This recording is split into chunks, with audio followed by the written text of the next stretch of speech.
For centuries, there's been this one image that's just galloped through our collective imagination, a mysterious figure on a white horse, the very first of the four horsemen of the apocalypse. So let's just dive right into this, because this rider is, without a doubt, one of the most debated figures in the entire book of Revelation. And really, the whole thing boils down to one simple but incredibly profound question. Is this rider a symbol of Christ, a conquering savior? Or is it the Antichrist, a great deceiver leading everyone astray? It's a huge biblical mystery, and today we're going to investigate. To really get to the bottom of this, we have to go directly to the source. I'm not talking about popular opinion or what you might have heard before, but to the original text itself, where the first clues are kind of hidden in plain sight. And here it is, Revelation chapter 6, verse 2. Now you got to pay close attention to the key words here. A white horse, a bow, a crown, and this act of conquering. According to our source material, these aren't just details, they're linguistic clues, and each one has a specific number we can trace. Now, I know the knee-jerk reaction for a lot of folks is to say, oh, that's the Antichrist, a false messiah, but what if the original Greek words used right here in this verse tell a completely different story? Well, that's the whole point of today's analysis. So, to do this investigation properly, we need the right tool. Think of it like a detective's kit, but specifically for ancient texts, designed to help us uncover the precise meaning of every single word. And that tool is the Strong's Concordance. Now, don't let the name intimidate you. It's basically a massive index. Every single word in the King James Bible is given a unique number that links all the way back to its original Greek or Hebrew root. It lets us see not just what a word means, but how that exact same word is used everywhere else. It's kind of like our linguistic magnifying glass. So, the method we're using from our source is super straightforward. We take one of our keywords, like white or crown, we look up its Strong's number, and then we analyze every other time that exact Greek word appears. This is where the patterns really start to jump out. All right, let's start with the most striking image of all, the horse itself. Its color is our first and maybe most important clue. Why a white horse? What does that really mean? So the specific Greek word for white used here is G3022. Now what's really fascinating about this, if you look at the slide, is the Greek root leuke. It means light. So we're not just talking about the color white. This is a white that's associated with brilliance, with radiance, and it shows up 25 times. And this is where it gets really interesting, because this illustrates a crucial point from the source. Not all whites in the Bible are the same. There are different Greek words for the color. But this particular one, G3022, is almost always tied to divine figures, and specifically to Jesus. Think of the Transfiguration or descriptions of angels. So here is the million-dollar question. How many times is this specific radiant white, G3022, used in the New Testament to describe the Antichrist or anything evil?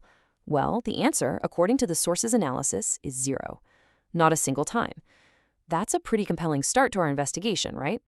Okay, so a horse the color of divine light. That's a strong clue. But a single clue doesn't solve a mystery. Let's see if the next piece of evidence, the rider's weapon, points us in the same direction. Next up, the rider is carrying a bow. It's an interesting choice, isn't it? What's weird is that no arrows are ever mentioned, just the bow itself. And get this is pretty wild. The Greek word here is G5115, and according to the source, this is its one and only appearance in the entire text. It's a completely unique term, not used for any other weapon, any other character. It totally stands on its own. All right, our third clue is the crown that was given unto him. Now, a crown is obviously a symbol of authority, but again, the specific type of crown is what really matters here. The word they use here is G4735, or Stephanos. Now, this is not a king's ruling diadem. A Stephanos is a victor's crown, like the wreath they'd give to a conquering hero or an athlete who just won the race. It's a symbol of honor, of victory, not of inherited power. And here's the absolute clincher for this clue.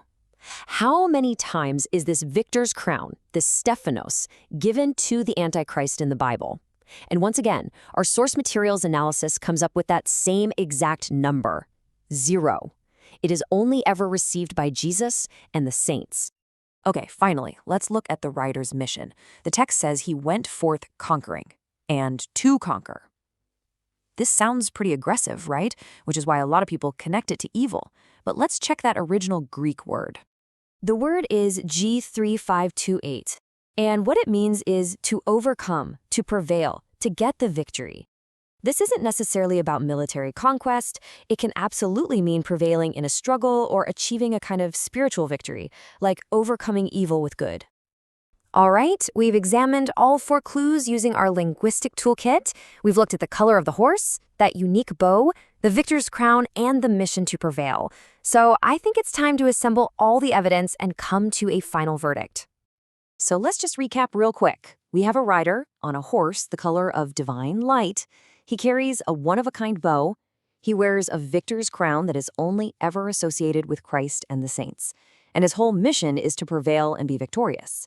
I mean, when you line it all up like that, a very clear picture starts to form.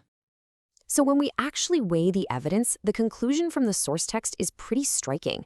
Based purely on this linguistic analysis, there is absolutely no textual evidence connecting this writer to the Antichrist. Instead, every single clue points consistently and strongly in one direction, toward Jesus Christ. And that leaves us with a final, really provocative thought to chew on. If the source's interpretation is correct, and the first horseman bringing victory is in fact Christ, well, what does that imply about the 3 riders who follow him, the ones who bring war, famine, and death? How does that reframe the entire story? That is something to think about.